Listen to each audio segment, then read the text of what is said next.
Welcome to En Route to Success, where we have raw, vulnerable conversations between Fitz DeSanto, Sam Boyer, and many talented individuals, unraveling the truths and principles of people's experiences, methods to grow, and discovering how to live a fulfilling lifestyle. Buckle up, the journey begins now.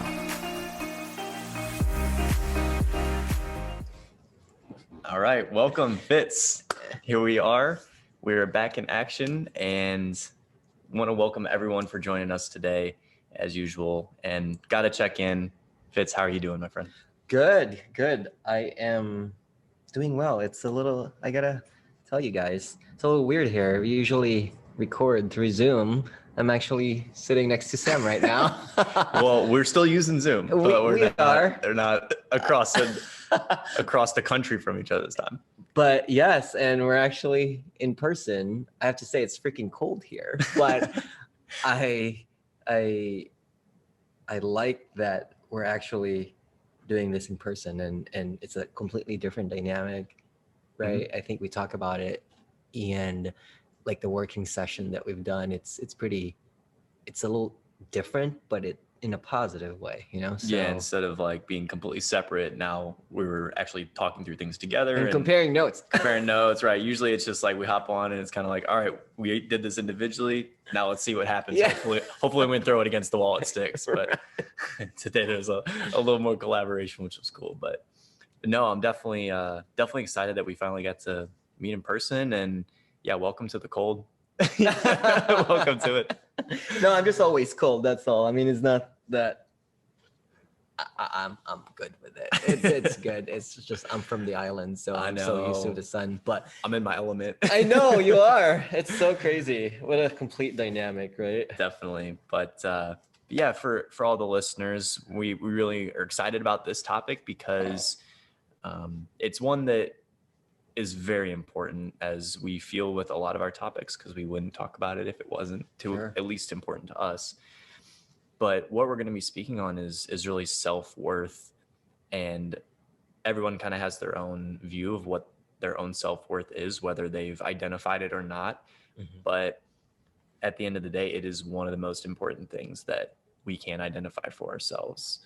And we'll kind of go in and, like we normally do, and talk about, the what and the why and the how. But I want to get from your perspective, Fitz, what do you define self-worth to be for you? Yeah. No, I mean, I just got taken out by that, because just like what we talk about, like self-worth is something that's close to my heart too, because there's something to be said to see your value. And it's almost that a lot of times people refuse to see that, or thinks selling themselves short. Mm-hmm. So, in my own perspective, for me, self-worth is really like a feeling of how much we value ourselves, mm-hmm. which consists of compassion, kindness, and really getting in touch with your humanity. And I have to say, though, that self-worth is born through perfectionism. I think perfectionism is the nemesis of self-worth. And that's up to us to see, and to you guys, all listeners out there, how we can switch this through our entire lives, because as a person, I feel that we're wired based on our childhood to be wanting to either please and live a perfect life. I mean, we're gonna dig into that so much. You have no idea. I'm so glad you brought that up. Yeah, I mean, this is a high overview, right? But we're gonna peel it off for sure. Yeah, and from my side, really, I see you smiling. I was like, oh man, he has a lot to say. I better stop. Yeah, no, we're gonna dig into that. Maybe I will be the one peeling off the layers instead of you today. But for me, understanding and developing our own value and self-image. That to me Sure. is the simplest way that I can put self-image and self-worth. There's so much that goes into it. And I think what I want a lot of people to realize is that we are literally designed for greatness in our lives, careers, relationships, health, all these things, dreams, goals, everything that you're envisioning that you want to accomplish in life. You are literally designed and you have the ability to accomplish all of it. It's just a matter of if you're telling yourself you can or not, because if you're telling yourself you can't, then you won't. If you're telling yourself you can, then you will find a way how. Yes, I completely agree. I saw them formulating. Yes, and I'm smiling because I completely agree with you. I will take that a little further more, because that's the reason why I think perfectionism is the nemesis of self-worth, because perfectionism is this hard belief system that we adopt through our childhood, you know, through our parents, through our religion, etc. We have to live this perfect life, look perfect and act perfect, you know, and in reality,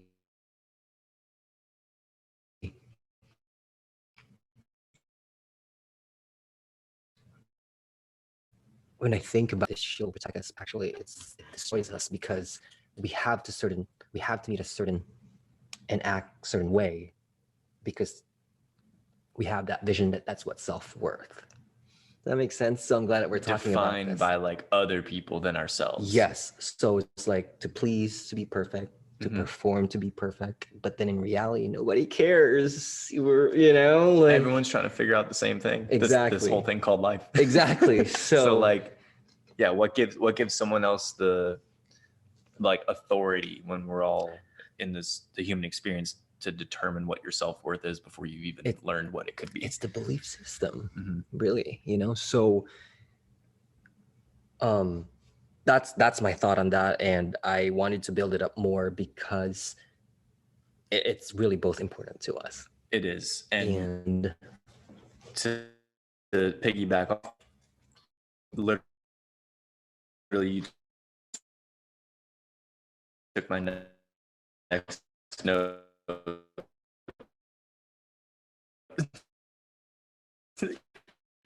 Sorry. That comes from prior script. Until we're choosing to make and input our own script, our self-worth is going to be based off of what we've been told. Of course. Our brain, our brain is very interesting because it accepts all the input and then we try to filter through it. But even if it's been filtered through, bits and pieces still remain of an input. If you were told that you couldn't accomplish something at some point in your life, or that you wouldn't amount to said goal or dream, or you wouldn't make this amount of money, or you won't accomplish this level in sports, or whatever it may be, that's going to stick with you whether you, I would hope, don't believe that, right? But you're still going to have that scripting depending on how many times it's been told to you. Yes, even subconsciously. Even if we think we're not, we are in some way. And I think mindfulness and awareness really is what kicks in is one of the key factors of that. Right. Hold on a second. We got to edit this. Chili just went to your room and grabbed stuff. Classic.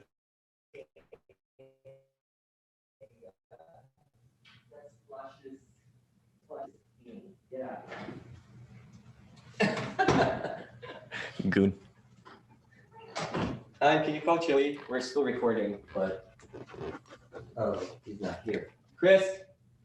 Anyways, we'll be fine. This is the reality, man. Welcome back. We're still recording, but Chili's kind of going around. I'm just gonna edit this whole thing and Premiere the video. She grabbed stuff out of the rooms and started. She grabbed stuff out of the rooms and was pulling it. And started putting. Chili, come on. I mean, she could come up here, but right now she's kind of. Don't block the gate. Just. Oh well, we'll be fine. Oh boy. Okay. Where were we? Is that the meaning? We did the meaning. Mm-hmm. Okay. And I'm trying to see where we're at. You were talking about, as we said, it comes from prior scripting, what people have told you, like that it's subconscious. Yes. So let's pick it back up there. Mm-hmm. Good memory. Good listening, I do. Sam. I know. So I'm just saying that we feel it and we see it and we act on it.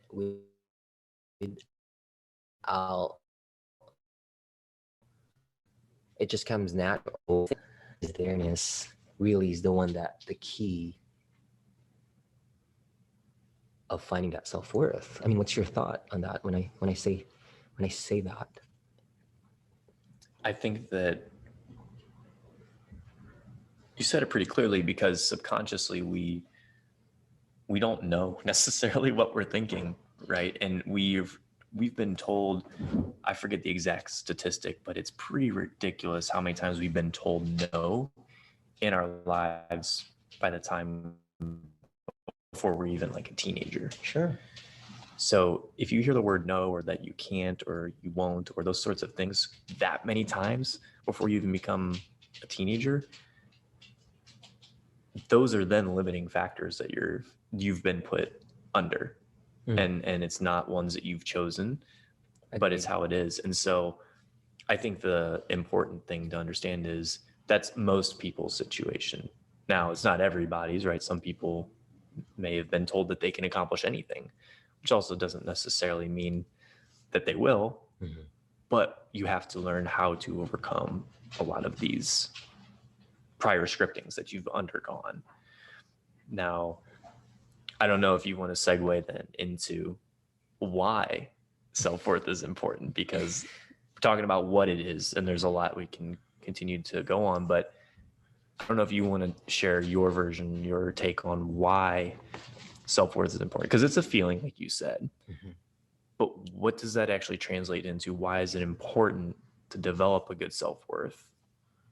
Yeah. I'm trying to see what I came up with that. Okay, so I think for me is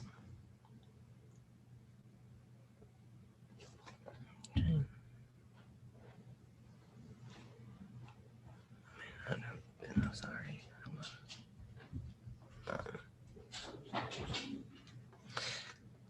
The why that I see why self-worth is very important is because I see self-worth as an accelerator to our growth, mm-hmm. and the gateway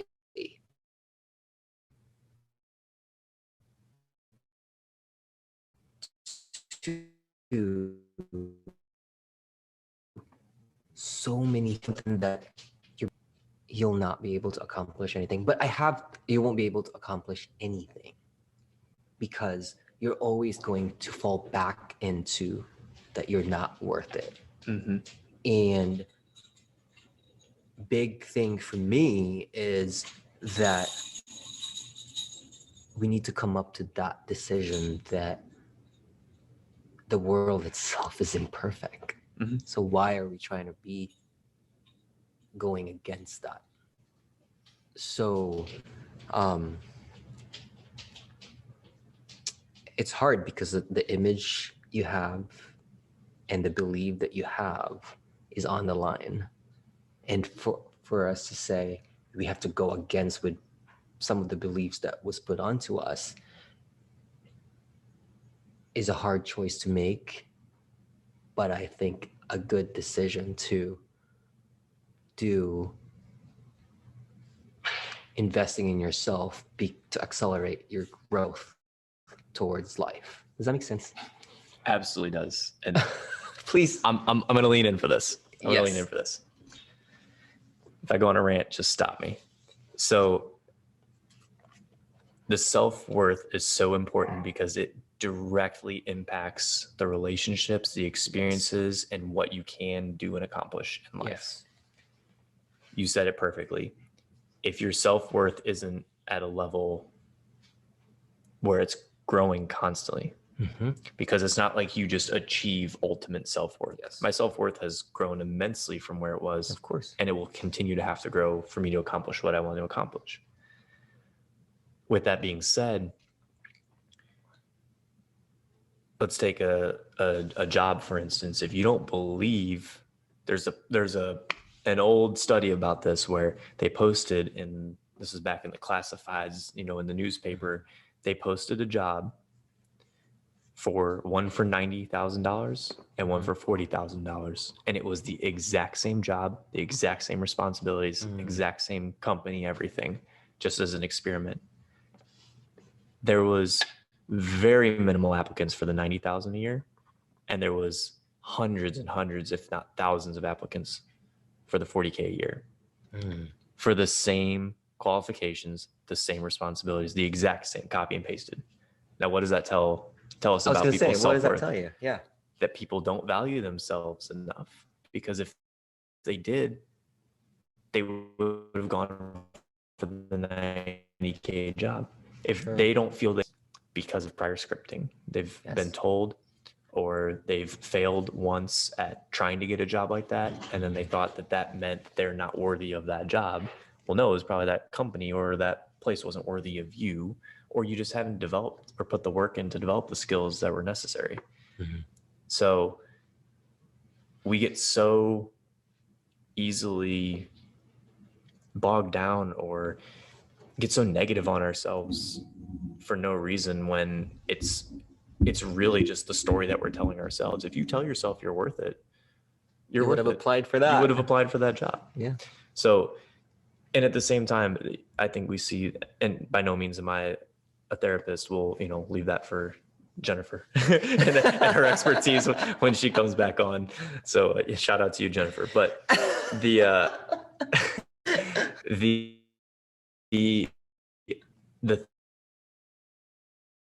thing that I've noticed is that in relationships will allow things to happen in relationships that shouldn't, because they don't value themselves enough. Yes.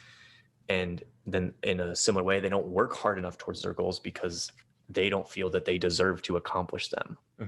So for me, what I want people to understand, for listeners out there, anyone struggling with this, or anyone that is good at this and can relay this message to other people in their lives and tell them that they are worth working on themselves, is one of the most important endeavors you can go on, is constantly growing and improving your self-worth, because it directly impacts your entire life experience.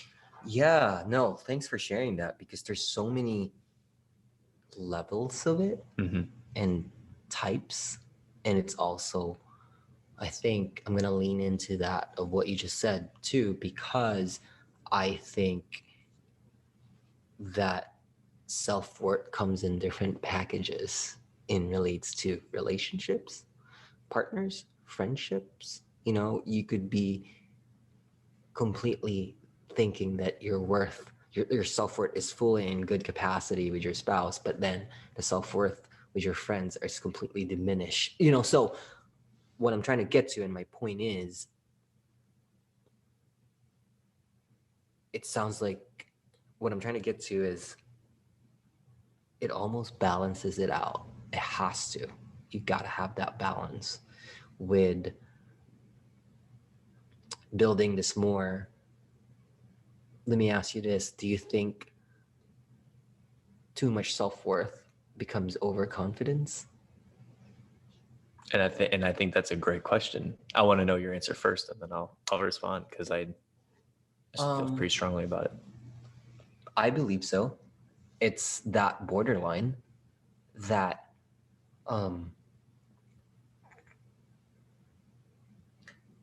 I think self-worth is tied into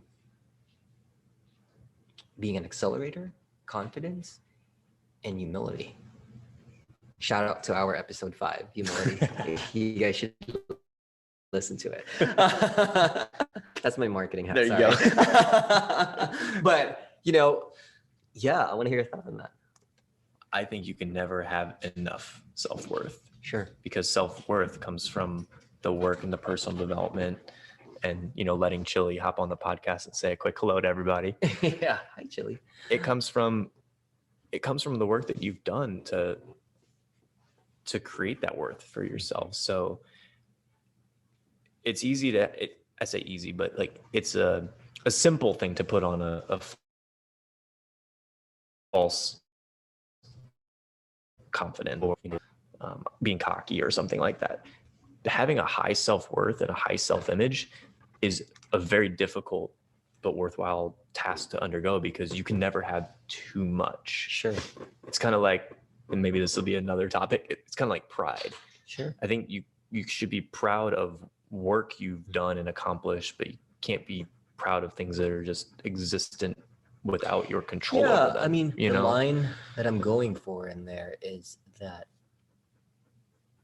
the overconfidence in a way of turns out into be a false confidence because you can get in and lean into know-it-all. So that's what I was trying to get to, but I agree with what you're saying, because if you know your worth and you've done the tasks and you've always comes back to what I said earlier as the foundation and you have that, I don't think your way is just to develop from there. You have that baseline. And I feel that true self-worth not only benefits you, but it benefits other people in your life. Sure. Because you want to see them grow and improve too. And so instead of being cocky and being selfish and saying, well, I'm great. Like, obviously, look at me, I'm fantastic. I value my relationships. So value the people in your life. I value a career path I've chosen. I value businesses you've created. I value my own health. Sure. I value my mental health, spirituality, all those things. And so when you're able to do that, you can help other people work on those same things. And I think that's, as you build your own self-worth, the point is then to help other people build theirs, because then it's a constant improvement of everyone's lives around you. That's why I feel that it is much different than this like false confidence that we were talking about. So no, I absolutely agree with you there. Absolutely. No, and that's what I was trying to get to, because I'm like, I mean, it's a great question, but I think it also needs to be addressed because there could be some confusion there. So it could definitely be confused as being cocky. So I'm glad you clarified that up. That's super important. How do you think we get to how to find self-worth for I love this question. Our listeners out there? Love this question. So I hope I don't take all of our points, because I know we did lightly discuss before this, but no. If I get going, just cut me off so that Fitz is allowed to talk. No, Sam had his coffee today, guys. I did have my coffee.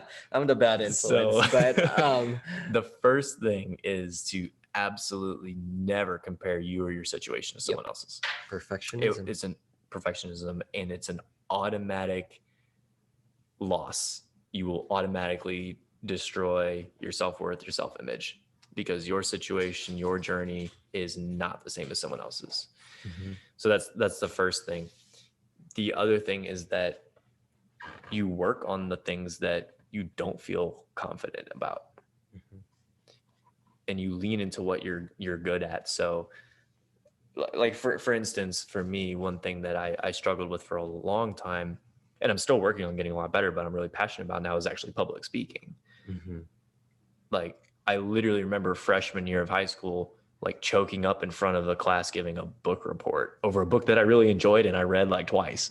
So I knew the information, but I literally like choked up and like physically like started sweating and like, the whole 9 yards, palms sweaty, knees weak, arms heavy, right? No good raps came out of that one, but bad energy to the spine, hair at the back of your head. Yes, exactly. But So it's taken a lot of time and a lot of work, but like continuing to put myself in situations where I take speaking opportunities or, get myself in front of people or post content to LinkedIn or start a podcast with Fitz. Like, all these things are ways that I've worked through that. And I'm developing a sense of confidence around it as opposed to, hey, this is something that I don't have a lot of self-worth in speaking to groups of people or something like that. So the one thing is start working on the things that you don't feel confident in. Yes. And a great book that I actually read to literally help design for anyone's situation what they want to work on is by first going through that scripting that we talked about. So we have to undo all this prior scripting that's told us we're not worthy, or we, don't have the self-image or the ability or the skills or the talents or the intelligence to accomplish what we want. Sure. We have to undo that. In a book that I love is What to Say When You Talk to Yourself by Shad Helmstetter. I gotta write that down. Yeah, don't worry, I'll tell you after too. Okay. I'll make you re-listen to our podcast. Okay. But no, the book itself, it just gives so many tangible tools, and he goes into, and he's one of the people that actually broke down this thought process of like the prior scripting that we have. Mm-hmm. And we have the ability to program our own minds. And because of that, that's the first place we have to start, is what we tell ourselves on a daily basis. So like monitor your thoughts as you go throughout a day. Like there's a simple exercise of when you have thoughts come in your mind, like write it down, jot down for a day, and then categorize at the end of the day, how many of those were positive and how many were negative, and how many were self-empowering and building you, and how many of those were self-detrimental. Sure. And actually taking away from that image and that self-worth. So that's one of a resource, along with like an exercise that you can do to just start by getting a beat on like where you're at in your own thought process. Yeah. And that's something I wish I would have known a lot more about when I was playing sports, because I would get really down on myself mentally, especially as a goalie in ice hockey. Mm-hmm. Like if I mess up, it's your fault. We get scored on. Like it's no one's fault, right? But mine. Self-worth crashing scenario. Exactly. It wasn't the thought that it got through the offense and the defense and me. It was no, I let the goal in.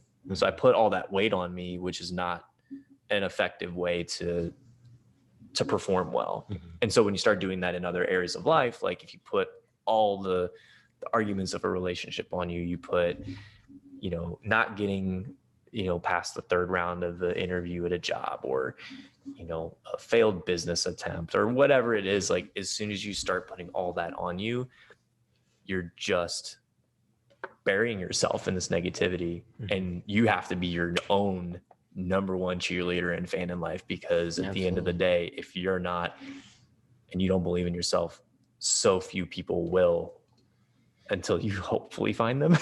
And then you're just waiting for them. Like, just like now, so that's some of the how, but I know. Yeah. I went pretty far into that. So no. What yours is. I like it a lot. And thanks for sharing that, because I'm going to take that a little bit further, which I always do. I think for us, one of the things that we need to do is actually make that decision. Right. So you decide, you accept, and you also filtered out the values that you hold, that you want to keep, and the ones that you want to do for yourself.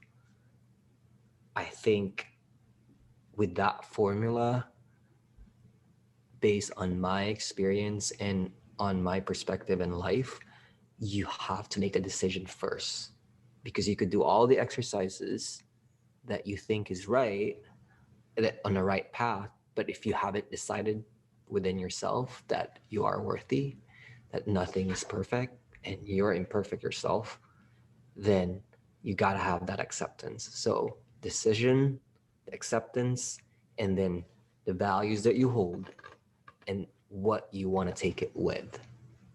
So, and what I mean by that is because that's what's going to mold you and accelerate your self-worth in ways that you will really discover, because obviously it's a process, right? And you could see that as when you have those three things. So that's my piece. I know it's shorter, but no, it's good. We flip flop. I know. usually I simplify and go short. So yeah, I simplified. This is good. This is what happens when it's in person. It worked out. Yeah. So yeah. No, and I love that, because there again, like kind of how a one-off discussion we were having earlier today is that like a lot of this is repackaging information in different ways for people to digest, right? Sure. So I hope that between both of us sharing different versions of it, that we're able to help people connect and relate to some of this. And I think one thing I want to share too is that most people struggle with this. Mm-hmm. I've struggled with it, and I don't think that I'm necessarily struggling currently, mm-hmm. but I'm not going to be satisfied with staying put. Sure. I'm going to continually improve this for myself. But I gotta say though that we have to be prepared that there is always going to be that whisper if you're worthy. Yes. Oh, thank you for bringing that up. It comes in. Yep. And then it goes away. Yep.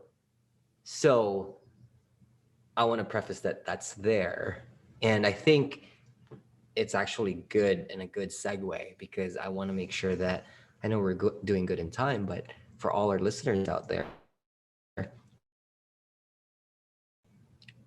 I'd like to set a few examples. Yeah. So people can actually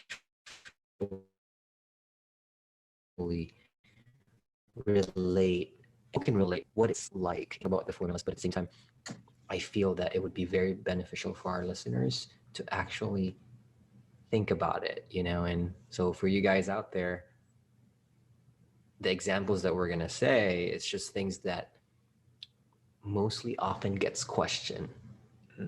So I want to hear these examples. I know Fitz put a lot of thought into them, so let's hear them. I want to hear them. No, I mean, like, it's just more so of one of them is your to-do list. Your goal is great for today. We could do it, and it's so good to cross things off your list. But if you have 20 things on your list and you only accomplish 3, does that mean that you're not self-worthy? That's a really good day-to-day example. Right. I hadn't even thought about that. I mean, like, just the way I see it, I'm like, okay, because I'm guilty of that. Because sometimes I'm like, you guys, people that knows me, I know Sam is gonna agree with this, because I struggle a lot with perfectionism, right? Because I like things to be just in line and in order. At the same time, when I lean into the self-worth and self-compassion and kindness to myself, that's when I say, it's okay to be imperfect. Yeah. So, and another example I have here is the number of friends you have. Is it because you have 2 quality friends that means you're not worthy? I'm the guy that used to be really friends with everybody, but now it's like my friendship has to be earned. It's very important, because it's something that I just thought we could talk about that in a different topic. But your time is important. That's another topic. Yeah, time is important.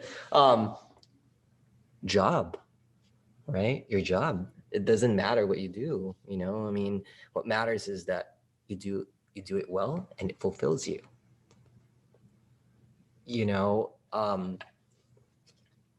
Let's, as long as it's legal, obviously. But yeah, right. If you're robbing banks, then if it doesn't, it goes without saying. But just to make sure, let's say it anyway. Keep it legal, folks. Social media following. Huge. Yes. Oh my gosh. Thank you for saying that. It's so huge, especially in today's society. Yes. So these are the things that I see that, and I want to, I promise, I probably went on a long tangent here, but this is the last examples I have,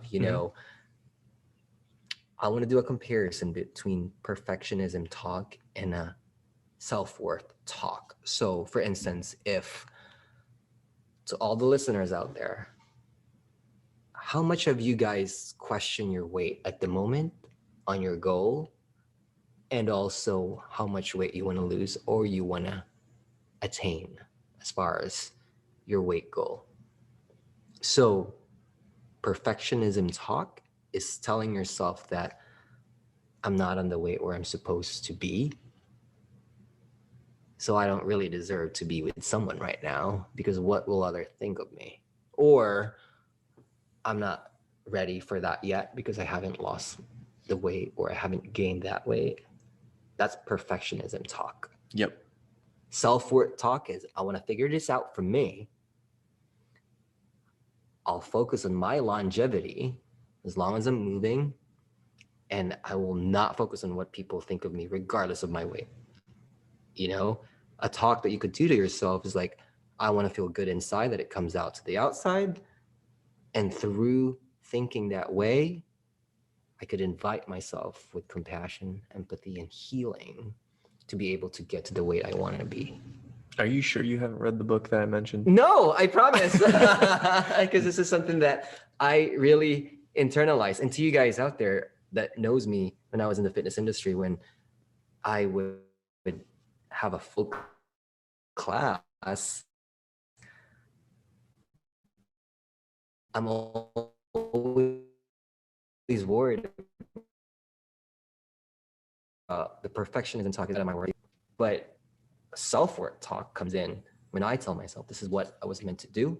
I love to do this. I would say a prayer. This is where I belong.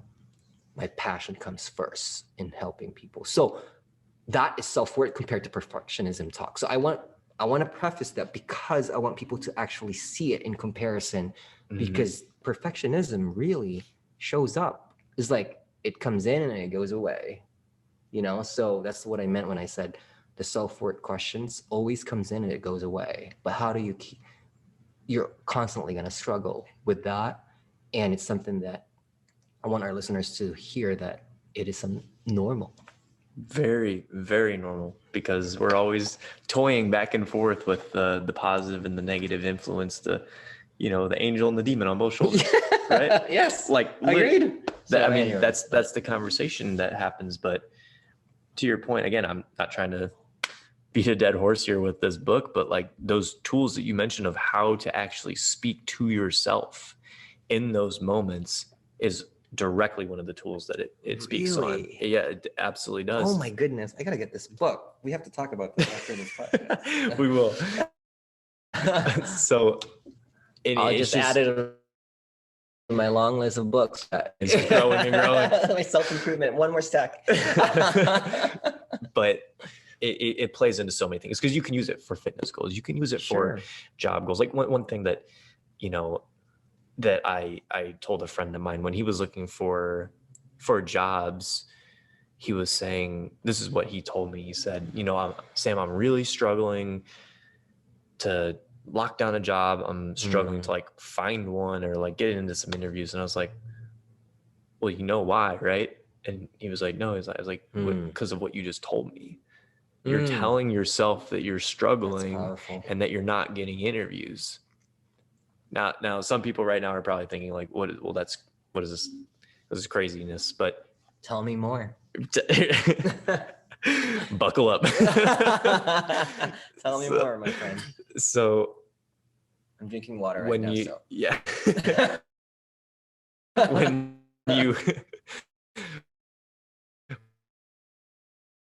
you're actually telling yourself that you're doing enough jobs to land interviews, there's all these underlying things that are going to happen. So I helped him through. I was like, well, what's the goal here? He's like, well, I want to interview and get a job. I was like, you just want to get a job, or like, what do you want? Define what you want.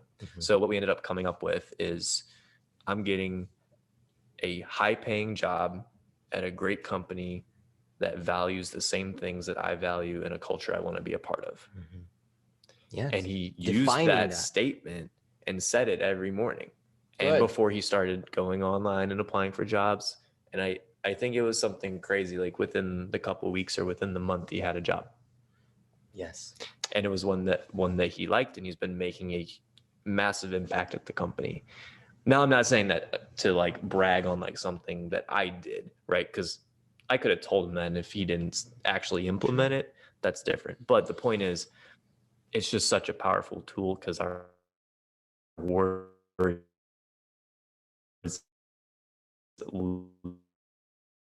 literally control. You have other examples you want to go into? Fitz? No, Okay. no. Did we clear them all out? Yes, my heart is full. Good. Wholeheartedly. Self-worth increase. Yes, it's leveling up. I hear the Mario like thing in my head. But no, and that's really, I think, a good place for us to kind of wind things down and close out. You know, there's so many things that you can go into and talk about this, but I feel like we really did scratch the surface, and we might have to circle back around to this one at another time in another form. But that I really do feel those are some of the most important points that I've learned about self-worth, just because it impacts so many resources that you can do that aren't just fake motivation, they're actual tools. Yeah, just that one book, right? That's just one book that I've read, but and it really has been a journey for myself, and I continue to enjoy being on it because I find new little ways every day to work on it for myself. Absolutely. And I'm sure as you reread that book, I feel that it's a great validation that, okay, this is what I'm doing right now. And the self-worth is really just, I would say, a good validation and also another accelerator. So I'm really curious for that book, you know? Yep. I might pass by your house to get it. He's already got his phone out Googling it right now. No, I mean, like, winding down and closing it out, right?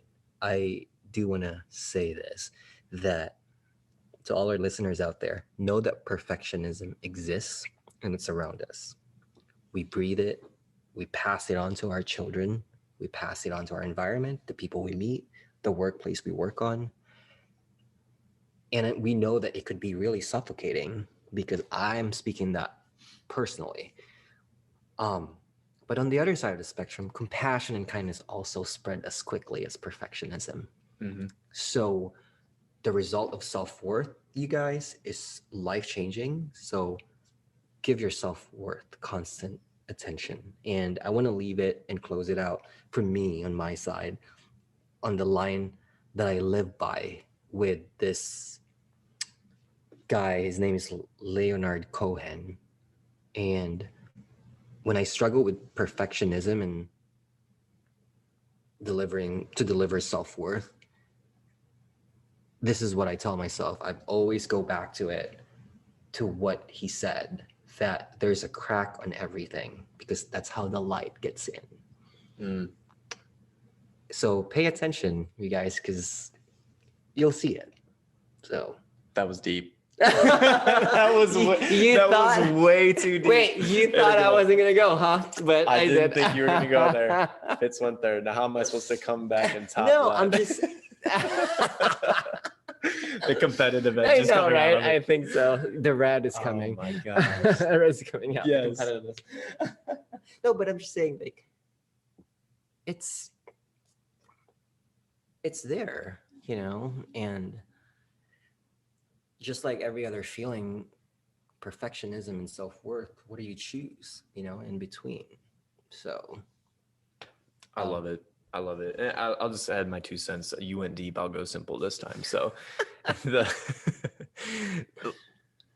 I'm very much type A personality, and same, and competitive and driven, ambitious, all those things. And so perfectionism, especially for a long time, and I still battle back and forth in a lot of areas. It's very much there, like you said. And whenever I'm leaning into it, all it breeds for me is frustration. Sure. It doesn't actually give me anything tangible. The results are never better than if I just focus on doing my absolute best. And when I'm focusing on perfectionism, whether I know it or not, once I become aware of it, then I try to shift. But if I'm trying to be perfect in some area, I'm never actually happy, even after, if the goal is attained, I think I could have spent less time or more work or better result, right? So Amazing even if how that works worse for you, right? Right. Like even if you obtain the goal, you're still not happy. Whereas if you do your absolute best, you're happy because you know that you gave everything that you could if you genuinely did. Now, not using it as an excuse, like, oh, but an hour on this project that should have taken like a couple days and that was my best. Not that version of it, but like you genuinely gave your best given the circumstances, the tools, the knowledge you had at hand. That I think is the value of how you then continue to build your self-worth and just being absolutely solidified and okay with whatever that result is. And if it's not what you want, guess what? You get to try again. Yes. You get to try again. There's no law There's about no it. Do better next time. Yeah. So no, but that's really the 2 cents I wanted to add there. And if there's nothing else from your side, Fitz, I'm gonna give you the absolute pleasure of closing us out. I'd be honored to. Yes. So for us, if you guys want to contact us, please say hello to our email. We'd love to hear from you through alohafitsam@gmail.com. We're also on all social media platforms: Facebook, Twitter, Instagram, Pinterest, and TikTok with En Route to Success 365. We are thriving and also appreciate all the support from friends and family who has been talking about this podcast and making a difference. We want to reach as many hearts as we can with this positive mindset. But yes, thank you, Sam, being here. Of course. And don't forget individually at LinkedIn. You're right. I'm so relaxed now because we're like in person. So, yep, respectively in LinkedIn through Fitz DeSanto and Sam Boy. Wonderful. Yeah, thank you, Fitz, for going through that. And yeah, just so everyone else knows, we did have a solid workout today. So I got the in-person Fitz class, and like I'll tell you, I can understand why you were successful in the fitness industry. Thank you. That means a lot. Of course. No, and it was definitely genuine coming from a former full-time athlete.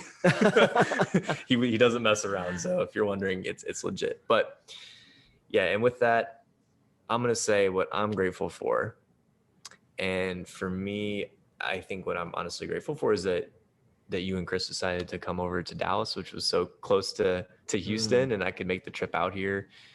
Potential inclement weather coming in. I'm not even worried about it. I love the snow, but polar vortex, whatever it is. I love the snow. I love driving in it. I'm crazy and weird, but I'm very fortunate that you guys came to take this trip and that I can make it out here, meet you guys in person. Absolutely. No, Sam. I mean, for us, we've always wanted to see Texas, and when we decided that, we're like, well, I gotta meet my friend Sam, and we could do podcasts together. So what I'm thankful for is for you actually driving here in relates of whatever the weather is, because it's polar vortex out there, It's ice hockey weather. It's your world. It's so weird because we're so opposite. Like I grew up in the sun and you're in right? Ice, so fire and ice.